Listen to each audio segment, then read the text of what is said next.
This is Gippsland FM, your community connection. And here, the weather, if you've been outside in Gippsland today, it is absolutely a smashing day. The sun is out. I went for a walk along the Moa Lawn rail trail this morning. It was absolutely beautiful. So get out there and enjoy the sun. There is a bit of rain coming tomorrow, so make the most of it while you can. And this is Business, Wealth and Mental Health, the show that explores how thriving businesses, wise financial management, peaceful relationships are better for your mental health. And today I have a wonderful guest, a Gippslander who's done amazing things. He's published a book. He's done a lot for the region. It's Andy McCarthy. Andy, how are you? Hey, Damian. Also a great day for solar out there as well. Well, the sun is very much... I now looked at the AMIO score counter. I'm going to use that term because I know you're a footy guy. Yes. And there was a lot of solar out there. Certainly a lot of rooftop solar, which is your specialty, if I understand correctly. Yeah, when I moved down here in 2010, there was less than 1% of homes that solar on the roof, so it's been quite the journey.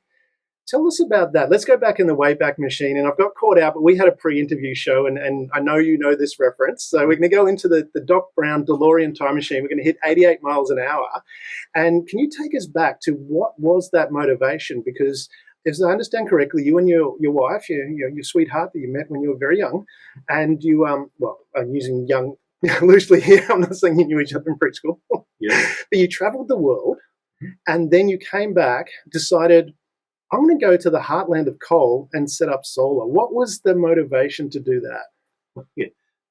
When you put it like that, it wasn't a great decision. No, I've often joked that it was probably the worst place in Australia to start a renewable energy business back in 2010.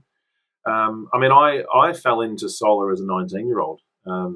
Going back a step further, I'd been a pretty awful child, a bit of a jerk, I'd probably suggest, and fell into a lot of trouble with school, with the law, and got kicked out of home. I was in a pretty dark place, and I, having suffered from ADHD as a young fella, back in the early 90s, no one really gave ADHD much credit or respect for being an illness, and you were just seen as being a troublemaker. Yeah. And I just had this awful feeling of never belonging everywhere I went. Just felt lonely and isolated. Had snot beaten out of me for years as well, actually, bullied crazily. So I had a pretty turbulent early stage of my life. Found myself working for a battery company and then supplying solar panels to connect to a battery one day for a customer who had to move the battery 500 metres on his farm to charge it once a week. And the minute that I connected that solar panel, all of a sudden my purpose just felt so clear. Like it's that concise. That was the moment when I connected that solar panel and it all lit up, and I just went, the thought of powering anything anywhere from the sun for free with no moving parts, I love the simplicity of it. And I didn't expect to be where we are now and installing megawatts of solar in hospitals and schools. I loved it. And so it gave me that purpose. Been doing that since I was 19. And after living around the world with my wife and then moving back to Australia, and she fell pregnant and said, we don't want to live in the city to raise a family. And she was a Gippsland girl. Lived in a little small town called Woodside Beach in the 90 Mile. Yeah. And she just talked up the benefits of living in a regional area. So you did the good husband thing and said, you know best. Absolutely. As always, love wins. Happy wife, happy life. So I would have followed Kel to Mars if she'd asked me to. I was just well and truly out of my depth. I was. And happily ever after story ours has been and continues to be. So the problem was I moved down here in 2010 for lifestyle. Mm-hmm. Hadn't really thought about the professional angle, but pretty quickly got down here and realised that there was no solar industry. There was no solar companies to work for. People didn't even hate solar back in 2010. They just dismissed it out of hand. They ridiculed it. Yeah. And so I came down here and, Cal was 7 months pregnant, and I came in after 2 weeks of job hunting. I said, there is no jobs in solar in the valley. And she said, well, then there's no competition, so why don't we just start our own business? Ooh, that sounds very much like a quote from Leo Iacocca that I heard. Oh, really? Yeah. Okay.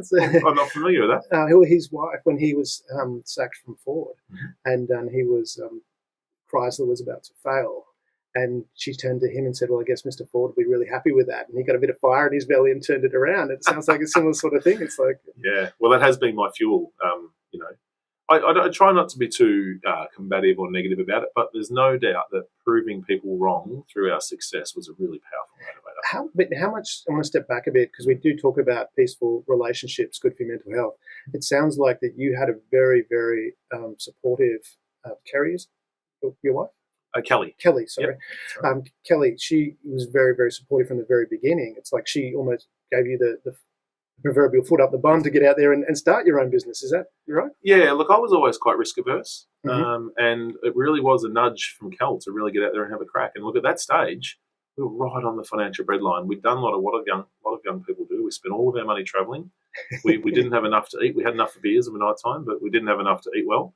And we came back to Australia and started a family, and we were right on the financial breadline.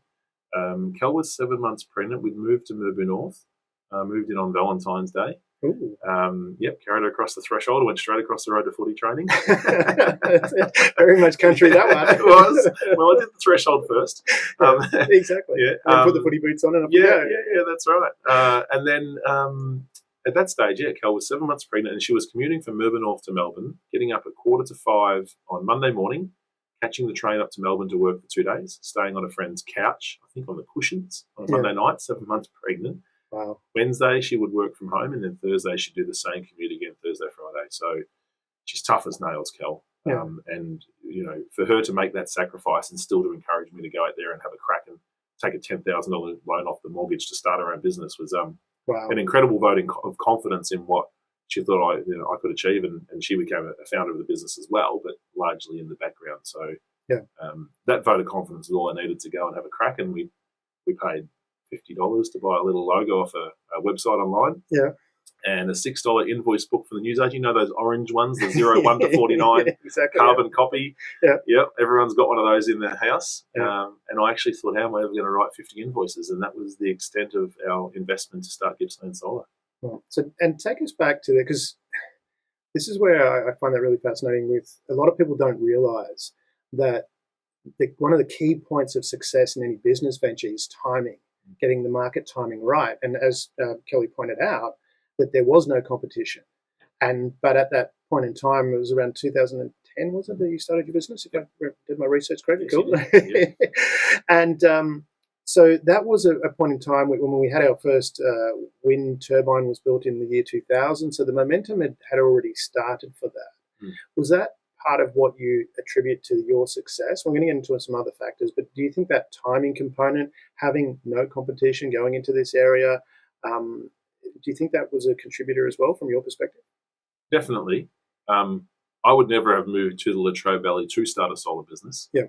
I wasn't that convinced it was the right business. In fact, there was a time at the end of our first summer, we got into the depths of the Gippsland winter in 2011, and I pretty quickly realised that in Gippsland winter, not many people were thinking about solar.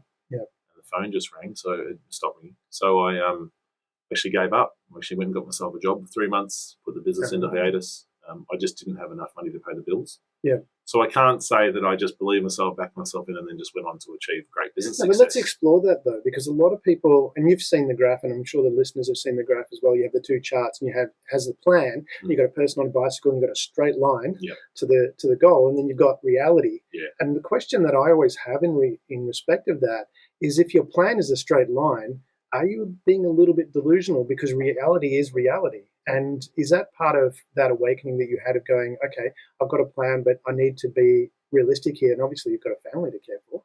Yeah, I think that the need to put food on the table really affected my business confidence and my ability to make good strategic decisions. I was always thinking hand to mouth.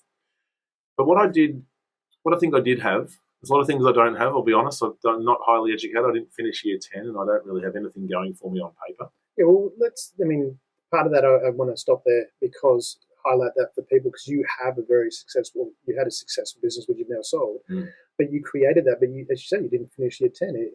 And that's a very common story. How do you get that across to people to actually just give it a go? Yeah, well, I was really someone that was in a hurry. I didn't fit into the school system. Yeah. I didn't see the point of a lot of schooling that I was going through at the time. Like I knew, I could kind of see that there was inside me, there was this burning passion. Really, I could feel this fierce energy inside me, which a lot of people with ADHD can relate to. Yeah. I couldn't find my purpose. I couldn't channel it in some way. And so I would act out. Yeah. Once I left school, got into the economy and started working full time, and worked for an awful boss in my first job who just treated me like rubbish. Yeah. Humiliated me, and I couldn't answer back. I learned some discipline. That was really helpful. And from there on, from that moment that I connected that first solar panel in 2001, bear in mind at the time, in 2001, there was 118 solar systems connected to the grid in Australia. Yeah. Like we're over 4 million now, I think. So, well, 80% of the solar power comes from solar rooftop from power. rooftop. Correct. Yes. And it will. So you're a big part of making it happen. And it will still be 30 to 50% of the renewable energy deployment in the next 10 or 15 years. It will largely be responsible for rooftop contributing to the mix. So I didn't know at the time that would be the case, but I could see this future so clearly in my mind. Like even though when I moved to the valley and people laughed at me and ridiculed me and then eventually started to hate me because we started enjoying some success. It's funny how people don't like it when you're successful. Yeah, it was hate. It was hate. It was. How did you deal with that? I mean, when people, because I mean, obviously you've got good support at home, but you still got to, you've still got your man cave, no doubt. You've got, man shed. We have our sheds, and as much as you have that support from your partner and family, you've still got to face your demons alone. You're the one who looks in the mirror and sees a reflection. How did you deal with that hate? The first time I ticked off a really influential person in our hometown, and he went around and started throwing some hand grenades. That's all nonsense. It's just, solar doesn't even work in Gippsland. It just doesn't even work. It's just a rort. It's just another money-making scheme and basically making out me to be a fraudster. And this is someone who had a lot of influence in our town, and that really hurt me. Yeah. Trying to say you're selling monorails. Is that what you're saying? Yeah, Lyle Landley. Yeah, a bit like a mule with a spinning wheel. But ultimately, though, you have to have the confidence to look yourself in the mirror and say, I believe in what I'm doing. And in the fullness of time, people will come to realise that I'm on the right side of history and that I'm doing a good thing.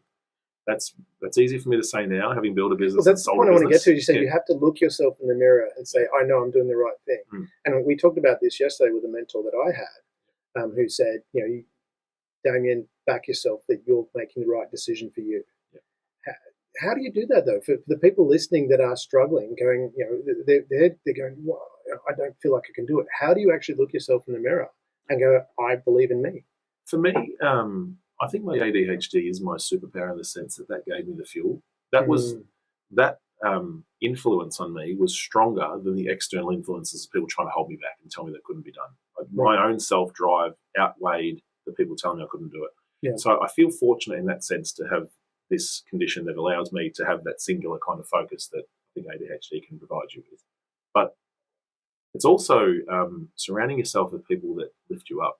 Like all around you in this world, there are people that are your people, that they see the opportunities, they don't see the challenges. Yeah. Like I cannot tolerate surrounding myself with people who have a victim mentality or always looking to make excuses or deflecting blame. It drives me insane. The worst, in my opinion, the worst type of people to be around. Yeah. Because you start to believe that it's really all just too hard and that it's what you want to achieve is not possible.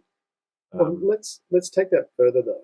I mean, because you've got that and you surrounded yourself with those people that actually support you. So you can look in the mirror and you've got, in the background, you've got that support. Yeah. You've obviously got a reasonable, I'd say a strong self-esteem, where in self-esteem, some people get confused that it's not, that it's about, your behaviours, but it's not. It's actually just regardless, you still like yourself, which I get that from talking with you yesterday, that you like you as a person. But then let's take it a step further, if you don't mind, where you had the business, you've done very well, but you talk about in your book, you talk about burnout, and you worked really hard. You had that drive. You obviously had the support at home. You've got family, kids, that kind of thing. But then when you sold your business and you've taken some time off, all of a sudden you've collapsed, if I understood correctly. Yeah, and I didn't sort of go into this in much detail yesterday, but my first collapse was actually prior to the sale, and actually in some ways maybe resulted in the sale.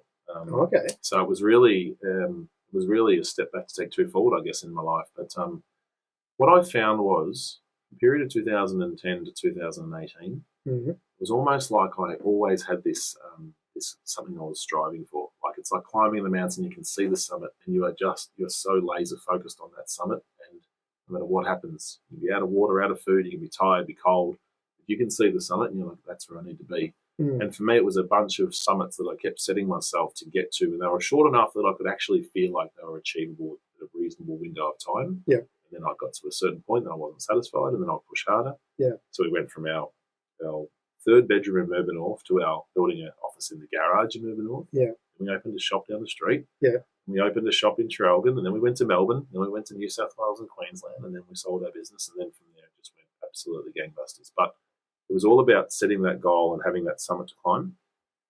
And there was a time in 2018 where I'd been very successful, to be honest. We'd gone from no staff to maybe 80 or 90 at that stage. Yeah. Financially sustainable, happily married, 3 children, life's great, and on paper, everything worked out the way that I hoped it would. Yeah. Just amazingly successful, to the point where people were messaging me on LinkedIn saying, following your journey, and I'm just so impressed with everything you've achieved. It looks incredible. Your wonderful success story. But the problem was, I was on the summit, and I was looking around, thinking, where to from here? Yeah. And I thought, I've got a bit of spare time, so I might put myself into I might have a panic attack. I might go into a mental health spiral. Yeah.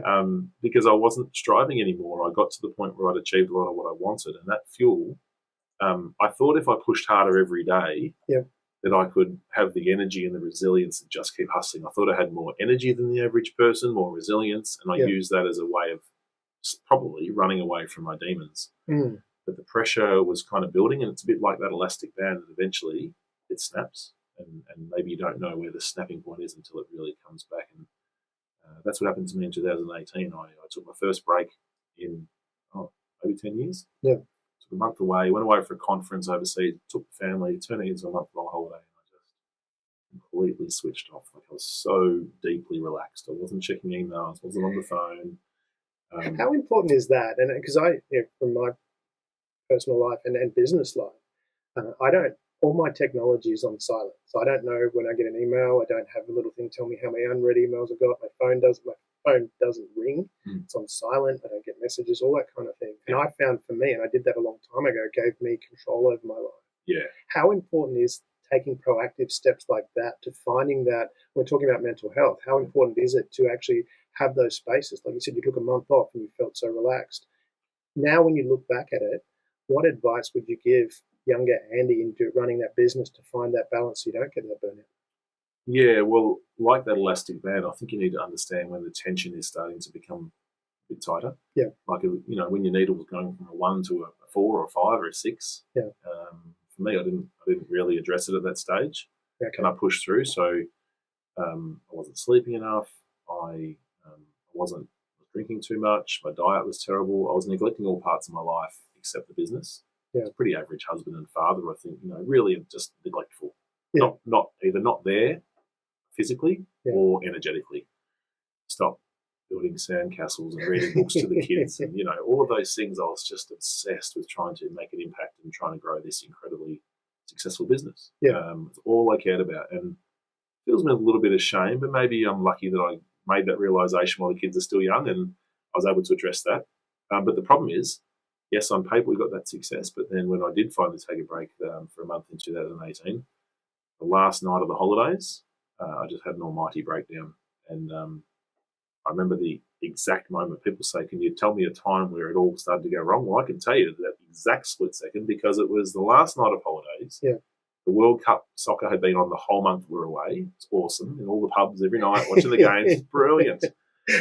But sat on the couch with the bag was packed, watched the World Cup final, and then the final whistle went at the end of 90 minutes. And as soon as the whistle went, it was like, snap, that's the end of the holiday. Yeah.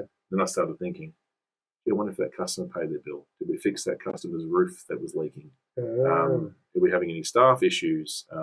Whatever it may be. Yeah. And then it went on and on and on in my head. Got down on my hands and knees, started shaking, and sweat started pouring off my nose, and then all of a sudden I started convulsing on the floor. Yeah. And I got up at 1 o'clock in the morning, middle of Barcelona, I just ran Yeah. God knows how long, and collapsed in a It's heap. interesting how many people that I've heard that same story from, that the running thing was part of that switch. Yeah. Was it running away? What was that? Well, I was running away for years. Yeah. Like I used to think that because I was exercising regularly in Yeah. 2014 to 18, that I was looking after myself. Mm-hmm. It's pretty clear to me now I was actually running away from the things that I really needed to stop and deal with. Going for a run was easier than doing meditation or mindfulness in a cryo sort of chamber or something like that. So, that was the cause of my downfall. But then once I got a taste for those panic attacks, it just unleashed a whole tidal wave of them. I got back to Australia, midwinter in Gippsland, freezing cold. I had a panic attack the next week. 2 the week after, 3 the week after, and then a young friend of mine I used to play footy with jumped off a cliff and killed himself. And it was just this layer and layer of hopelessness just washing over me. And the hopelessness is what started to really put me into a really dark place. I ended up getting rushed to hospital and couldn't end up working for maybe 6 months. I physically couldn't come into the office anymore. Yeah, okay. Because that's really tragic, and we are touched on suicide here as well. So if anyone is listening and feeling that they're lost, please reach out to someone, because you'd be surprised how many people actually will help. I've never met a person yet that if you reached out to them, they wouldn't help in some way, either listen or show you where to go and get help. So if you are listening and feeling that way, do reach out to somebody. Now let's move on, because we've got a limited time on the show and we're getting near the end. But tell us about the book. What drove you to want to write the book? What was the motivation for that? Because writing a book, we've talked about books, I'm a fellow author, and know it's not an easy task. What was the motivation for wanting to write the book, and what do you hope people get out of reading the book? Well, I think I never wrote the book to publish it. I wrote the book because I started writing it actually because I was dealing with a lot of mental health challenges, and someone said to me, the best form of therapy is to just start putting your thoughts down on paper. And very cathartic. Man, it was like immediately I was able to get some sleep. I hadn't slept well in 12 months. Yeah. So I got all the thoughts down on paper, and then I did all the work and started sort of documenting our journey. And then one of my friends convinced me to send it to an author. She said, it's an incredible business story, but there's so many layers of despair and tragedy and resilience and all those things and not belonging. She said, send it to a publisher. You've already written it. I've done the work. I may as well send it to a publisher. So I reached out to the CEO of a firm press and said, hey, here's my story. And came back to me 5 days later and said, I've just read this whole thing cover to cover in 2 sittings, and he sort of loved this story and I want to publish it. So from there, I sort of thought, maybe this is my new purpose, is to try and make an impact on people's lives. Yeah.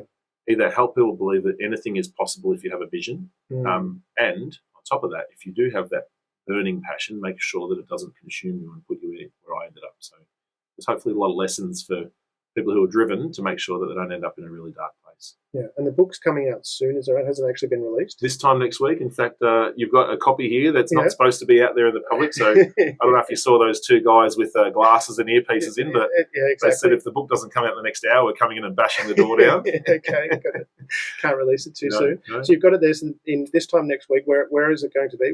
Where can people pick it up? So the book's called Here Comes the Sun. It's going to be released July 30 through a firm press. Currently taking pre-orders. If you jump on the not Booktopia, because I just went into voluntary administration. Don't go on that website. Amazon are doing pre-orders, and also Collins Bookstore in Sale and Readings are supporting the book launches. And we'll be launching this time next week. Yeah, and where is that? In Readings in Traralgon, is that? Yeah, and you can also order online. Readings in Carlton are managing my Melbourne book launch. Okay. And Collins Bookstore in Sale are managing my Traralgon book launch. So very grateful for their support. Awesome. And we'll also, too, this actually does get converted to a podcast and a YouTube. We'll put those links in there, the description, so people can find those links later on as well. If they don't get it at the very beginning, they might tune in later and must have the book. So we'll put those links there for those who can find it. Now, before we go, what is it, if you were to distill what you've learned, and I know you've gone through a lot, there's a lot of things, and we could be here for hours talking about all the different things, but if you were to distill it down to some key wisdom that you would share with people about life, about business, your choice, what would you want someone to take away from this interview that you think would have the most impact on their life? I think the ability to be curious and to always be looking to create networks and connections everywhere you go. Like for anyone that's looking to get into business and they don't have much startup capital, they're not sure about a business idea, whatever they think their roadblock is or whether it's achievable or not. I didn't have anything. I didn't finish year 10. I didn't have any money behind me. I didn't have any historical entrepreneurial flair in my family at all. My parents still don't understand how I ended up where I am. But it was just this relentless hustle, relentlessly hustling, opening doors, looking to see what's behind them everywhere. So you can jump on LinkedIn, create an account. My inbox in LinkedIn is just full of people I've reached out to I hold in high regard. Yeah. Only 2 in 10 of them would probably get back to me. Every time someone ignored me, I'm like, buddy, I don't need you. I'll move on and I'll talk to the next person. But reaching out and building a network, it's amazing how many people who've been on their own successful journey would be happy to pay it forward to the next generation. So I just love helping young entrepreneurs with an idea, with structure, with emotional support, with helping to connect them into my network. I've enjoyed a lot of success and support along the way. for me now, it's about paying that forward and thinking that if we can try and lift up businesses and people with a vision, especially in the Valley area, this whole region has a wonderfully bright future ahead of it. Yeah, I think so too. I think there's so much potential here, so many great people like yourself. And it's wonderful that you're out there wanting to support businesses, because with businesses comes jobs, comes inspiration. Andy, it has been an absolute pleasure having you on the show, Business, Wealth and Mental Health. Now, the book Here Comes the Sun by Andy McCarthy comes out next week. Get your order in to get a pre-order of that book. And I'm just going to grab this one here. And get past this. Hang on. I saw some movement over there. The security guards are onto you. All right. I can wait. But Andy, thank you for being on the show. It's been such a pleasure. And I'm looking forward to seeing all the great things that you're doing here in the Valley as well. It's been terrific. Thanks, Damian.